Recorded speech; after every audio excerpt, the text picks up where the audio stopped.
Hello everyone, welcoming you to my YouTube channel Tuition Zone by Anshika. तो स्वागत है आपका 6 मार्क्स किसमें 6 मार्क्स की क्वेश्चन की सीरीज में। ठीक है, तो यहाँ पे हम देख रहे हैं कि 6 मार्क्स में आपको आंसर किस तरीके से लिखना होगा, तो और किस तरीके से उसके पॉइंट्स देने होंगे। अगर नहीं देने हैं तो पॉइंट ना देके हम उसमें क्या ऐड करें जिससे हमारा क्वेश्चन प्रेजेंटेबल लगे। ठीक है, तो ये सब हम इसमें बात कर रहे हैं सीरीज में। तो इसका ये सेकंड पार्ट है। फर्स्ट मैंने प्रपोजल वाला आपको करवा दिया है, तो बिना देरी किए स्टार्ट करते हैं। सबसे पहले मैं आपको ये एक्सप्लेन करूंगी जो मैंने टेलीग्राम पे भी ये अपलोड कर रखा है, और इससे रिलेटेड डाउट भी उसमें आपके सॉल्व होंगे अगर आपने टेलीग्राम ज्वाइन कर रखा है तो। ठीक है, इसका लिंक जो है डिस्क्रिप्शन बॉक्स में मिल जाएगा। तो स्टार्ट कर देते हैं समरी से।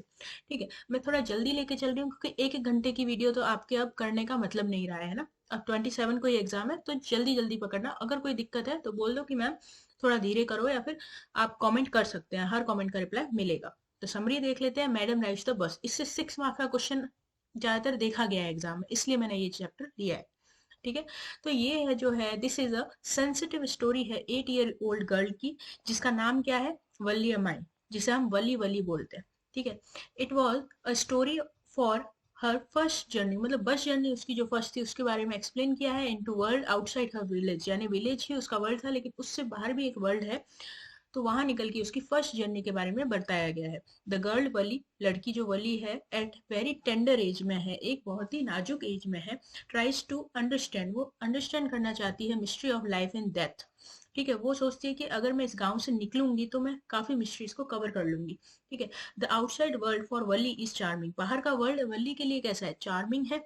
ठीक है, यानी कि लुभाने वाला है एक तरीके से, और फैसिनेटिंग है, यानी कि एक मिस्ट्री की तरह है। बट मिस्ट्रीज मतलब लुभाता तो है, फैसिनेट तो करता है, उसको आकर्षित तो करता है, लेकिन वो फुल ऑफ मिस्ट्री भी है।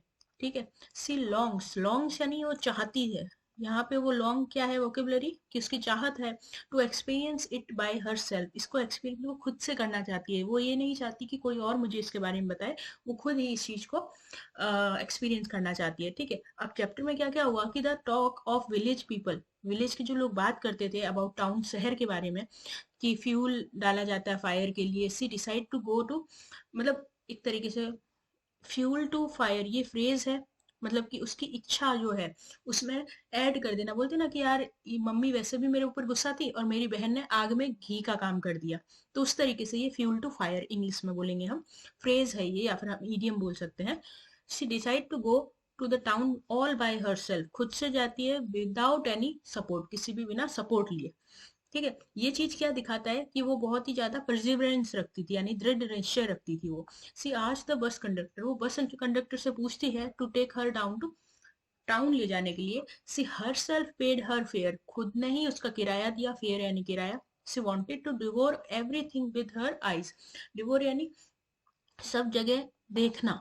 ठीक है, सब चीजों को आंखों में समा लेना चाहती थी वो। सिसॉ कैनाल देखी उसने, नहर देखी, ठीक है, पाम ट्रीज देखी, ग्रास लैंड देखी, डिस्टेंस दूर से माउंटेन देखे, और ब्लू स्काई भी देखा। She also saw great stretch of green field, बड़े बड़े खेत देखे, फॉर आईज, जहां तक आईज देख सकती थी, as far as the eyes could see, उतना उतने दूर देखा। सी वॉज ओवरजॉयड, वो बहुत ही खुश थी। देखो, ये जो चैप्टर में पढ़ा रही हूँ ना, इसमें जो वर्ड्स आ रहे हैं आप उन वर्ड्स को कैच कीजिए ना। जब भी आप इस चैप्टर को यूज करेंगे लिखते वक्त, तो ये आंसर्स के ये वर्ड्स जो अंडरलाइन किए हुए हैं उनको यूज कीजिए। एग्जामिनर के ऊपर बहुत ही फर्क पड़ेगा इससे। ठीक है, when she saw a cow running with her raise tail the road ahead of bus, bus के आगे उसने एक गाय भी जो दौड़ती हुई देखी। जबकि वापस आते वक्त उसने नोटिस किया कि body of the same cow was crushed and blade, यानी कि वही काऊ जो भाग रही थी शुरुआत में, वापस आते वक्त काऊ क्या हो चुकी थी, वो मर चुकी थी और खून से सनी हुई थी। She was moved from within, वो उसको दिल में बहुत ही इस बात का मतलब बुरा लगा होगा, तो वो मूव्ड, इससे बहुत ही ज्यादा अफेक्ट हुई। ठीक है, perhaps she was trying to understand, यद्यपि यानी कि जबकि वो समझना चाह रही थी कि किस तरीके से लाइफ एंड डेथ होती है, अपने खुद के टर्म में वो समझ रही थी कि कुछ पल के लिए तो वो गाय खुश थी और अगले ही पल उसका क्या हाल हो गया। She return home in time, time पे वो घर आ जाती है। None of family member could know her adventurous journey, कोई भी उसकी एडवेंचरस जर्नी को नहीं मतलब जान सका, किसी को पता नहीं चला। ठीक है, ये था चैप्टर का सीन। अब क्विक नोट्स है, ये जो क्विक नोट्स है वो आपके शॉर्ट आंसर्स कवर कर देगी। ठीक है, तो फर्स्ट है द स्टोरी, अरे यार हाईलाइटर कहाँ गया मेरा, ये रहा। The story is about 8 year old girl Valli Mai के बारे में है, और सी वॉज क्यूरियस है चीजें जानने के लिए। उसका जो फेवरेट पास टाइम क्या है, डोर के ऊपर खड़े रह के, गेट की धरी पे खड़े होके और सारी चीजों को स्ट्रीट के बाहर देखना। सी would watch the bus, bus को देखती थी, that passed every half hour, हर आधे घंटे में विलेज से पास वाले सिटी में जाती थी। सी डेवलप यानी उसकी एक डिजायर डेवलप हुई बस में राइड करने की। This was her deepest desire, उसकी एक गहरी डिजायर थी, यानी बहुत दिल से उसकी चाहत थी ये। Valli found the detail of the bus, bus की डिटेल उसने निकाली और जर्नी स्टार्ट करी। ठीक है, पहले तो जर्नी को केयरफुली समझा और फिर नेबर्स समझा, रेगुलर बस यूजर जो यूज करते हैं उनसे पूछा, पूछा नहीं मतलब उनकी बातें सुनी।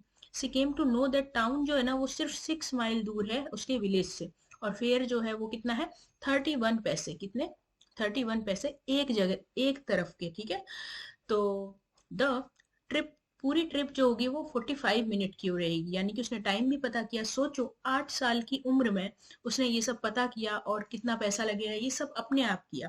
ठीक है, Wally plan her visit to town, town जाना चाहती थी वो, उसने प्लान कर ली। सी से 60 पैसे भी उसने बचा लिए। फाइनली सी टुक 1 o'clock यानी 1 बजे वाली उसने बस ली टाउन के लिए।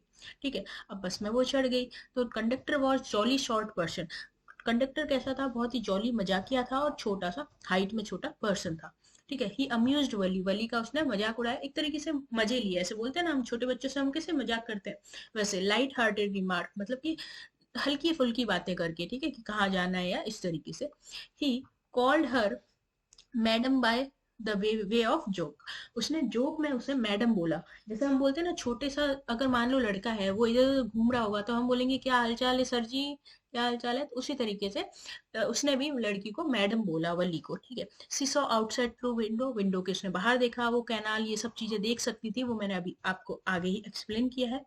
ठीक है, अब क्या हुआ यहाँ पे, सी अनॉयड, उसे क्वेश्चन आ सकता है कि किन चीजों से वो अनॉयड थी, यानी कि तंग थी, किन चीजों से वो चिढ़ रही थी। ठीक है, तो उसका आंसर देख लेते हैं। When an elderly man called her child, जब एक बड़े आदमी ने उसको बच्चा बोला, तो she dislike elderly women for her shabby look, मतलब वो लुक ऐसे दे रही थी ना, ये छोटा बच्चा यहाँ पे कैसे आ गई है, मतलब उस तरीके से। Did not prefer to talk her, और उससे बात करना बिल्कुल भी वो प्रेफर नहीं कर रही थी। प्रेफर यानी कि इच्छा जाहिर करना या प्रिफर करना, मानना, उससे बात करनी ही नहीं थी, क्योंकि उसने बच्चा बोल दिया। मुझे ऐसे कैसे बोल दिया, होता है ना छोटे बच्चों में।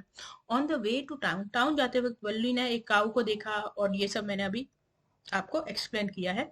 और उसे बहुत दुख हुआ था, तो इससे पता चलता है सी वॉज अ सेंसिटिव गर्ल, वो बहुत ज्यादा क्या थी, एक सेंसिटिव गर्ल थी। ठीक है, Wally did not get off the bus at town, town पे वो नहीं उतरी, वो बस से नहीं उतरी थी, बस बस में बैठे बैठे ही उसने सब कुछ देख लिया। She did not want to go to stall, stall पे और चाय पीना नहीं चाहती थी, क्योंकि उसने, उसके पास कोई मनी ही नहीं था, क्योंकि उसने सिर्फ फेयर के लिए ही पैसा बचाया था। She also decline the offer of cold drink by conductor, जब कंडक्टर ने उसको कोल्ड ड्रिंक ऑफर की तो उसने वो भी नहीं पी। ठीक है, ये चीज क्या बताता है वल्ली के बारे में, it tells you that she is self respecting.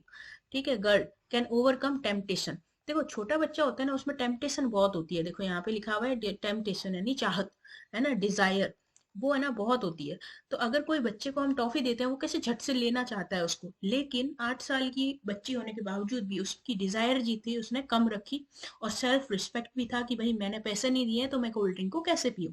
ठीक है, ऑन द रिटर्न, वापस आते वक्त शी सॉ सेम काउ, मतलब उस तरीके से जो भी हमने देखा, बहुत सैड हो गई वो, और विंडो से उसने फिर बाहर नहीं देखा था। ठीक है, अब आगे एक आया यहाँ पे, देखो, the bus reach the town eight 3:40, यानी कि उसने 1 बजे, 1 बजे तो उसने क्या करी थी, अपनी जर्नी स्टार्ट की थी, और 3:40 पे वो क्या है, अपने घर पहुंच गई थी। ठीक है, इस तरीके से। नेक्स्ट क्या है कि she got down the bus and reach home, her mother did not come to know about his journey, उसकी जो हर जर्नी, उसकी जो जर्नी थी मदर को पता ही नहीं चला।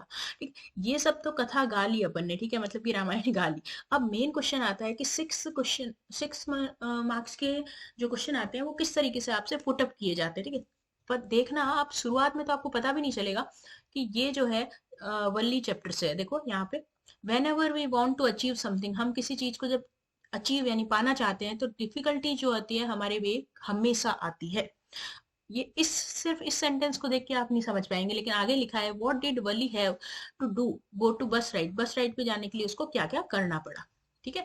अब या फिर ये क्वेश्चन इस तरीके से भी आ सकता है कि once we decide to achieve something, हम जब डिसाइड करते हैं कुछ चीज पाने की, तो बहुत सारी जो डिफिकल्टी हमारे वे में आती है। विथ फोकस अटेंशन, अगर हमारे पास फोकस अटेंशन होगा तो we can make there that achievement, हम वो अचीवमेंट प्राप्त करेंगे। How did Valli succeeded fulfilling her desire to riding a bus, bus को राइड करने के लिए वो कैसे उसने डिजायर पूरी करी, यानी फोकस अटेंशन था उसका, है कि नहीं? मैंने अभी आपको समझाया पूरा ना।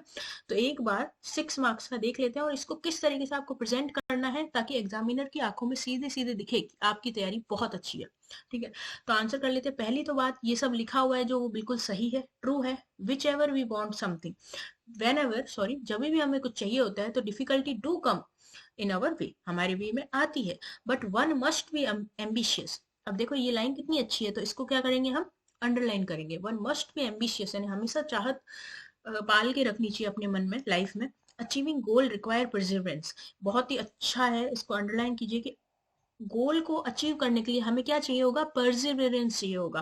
परसिवरेंस वर्ड क्या आएगा आपका, मतलब कि दृढ़ निश्चय चाहिए होगा हमें, या फिर धैर्य, धीरज चाहिए होता है हमें। ठीक है, वली वांटेड टू राइड अ बस, how ever she did not have money, बस को राइड करना चाहती थी लेकिन पैसा नहीं था। तो ये इसका जो चैलेंज था उसके सामने अरेंज करने का, रिक्वायर्ड ऑफ मनी, मनी जो था, अमाउंट ऑफ मनी, वो करने के लिए वली ने कुछ भी किया। वली हैड केयरफुली सेव्ड, उसने धीरे धीरे सेव किए वॉट एवर स्ट्रे कॉइन, जो भी उसको कॉइन मिलते रहे। रेजिस्टिंग एवरी टेम्पटेशन, यानी कि कोई भी टेम्पटेशन, जैसे कि उसको बहुत ज्यादा क्या पसंद था, पेपरमिंट पसंद था, टॉय पसंद था और बलून भी पसंद था, ये चीजें उसको पसंद थी, लेकिन उसने इन चीजों को रेजिस्ट किया। देखो मैंने अंडरलाइन किया, ऐसे ही आपको भी वहां पे अंडरलाइन करना है, यही चीज आपको 6 मार्क का आंसर आपको प्रेजेंटेबल बताएगा, बनाएगा, सॉरी। ठीक है, तो उसने पेपरमिंट टॉय और बलून को, टेम्पटेशन को दूर रखा अपने, एंड द लाइक्स, और भी चीजें पसंद थी। फाइनली सी हैड कलेक्टेड 30 पैसे उसने बचाए। ठीक है, ये उसका क्या बता रहा है, फोकस अटेंशन बता रहा है कि नहीं, उसमें फोकस अटेंशन था। Moreover she watch the bus its routine schedule, schedule जो था वो क्या था, केयरफुली उसने ध्यान दिया कि कब आती है, कब जाती है, कितना टाइम लगता है, कितने रुपए में जाती है, वो सब। सी ऑल्सो लिसन पीपल की, लोगों की कन्वर्जेशन भी पढ़ी, सॉरी सुनी अपनी जर्नी के दौरान। But due to her effort, ये जो उसने एफर्ट मारे ना, हर एफर्ट, ये अंडरलाइन करेंगे आप। ठीक है, यहाँ पे फाइनली सी अकम्प्लिश्ड हर डिजायर, फाइनली उसने प्राप्त कर ली, अकम्प्लिश कर ली अपनी डिजायर को, इस तरीके से आपने अंडरलाइन किया। ये आपका होता है 6 मार्क्स का आंसर। ठीक है, तो किस चीज को अंडरलाइन करना है वो तो आप पढ़ के अपने आप ही जान सकते हैं, लेकिन सबसे पहली बात है कि क्वेश्चन को ढंग से पढ़ना, क्वेश्चन क्या बता रहा है। ऐसा नहीं होता कि आप क्वेश्चन ढंग से पढ़े नहीं और वली वली का नाम देख के आप वली की स्टोरी एक्सप्लेन करने लगे, नहीं, आपको अच्छे अच्छे वर्ड ढूंढने हैं आंसर राइटिंग के लिए। इसलिए मैं बोलती हूँ कि आपको हर एक चैप्टर में से 6 मार्क्स का आंसर एक बार कॉपी में लिख के जरूर देखना चाहिए। और अगर आप सोचते हैं कि मैम लिखने से हमें कैसे पता चलेगा, हमें गलतियां कैसे पता चलेंगी हमारी, तो आप एक काम कर सकते हैं, मेरा टेलीग्राम चैनल ज्वाइन कर सकते हैं। और उस टेलीग्राम चैनल पे मैंने क्या है एक्सप्लेन, मतलब आप अपने डाउट्स फोटो के रूप में मुझे सेंड कर सकते हैं, मैं उसमें आपको करेक्शन करके दिखा दूंगी कि आपकी क्या क्या मिस्टेक्स हो रही हैं। लिंक जो है आपको डिस्क्रिप्शन बॉक्स और कमेंट बॉक्स में मिल जाएंगे टेलीग्राम के। Thank you so much for watching, मिलते हैं नेक्स्ट वीडियो में। Good bye.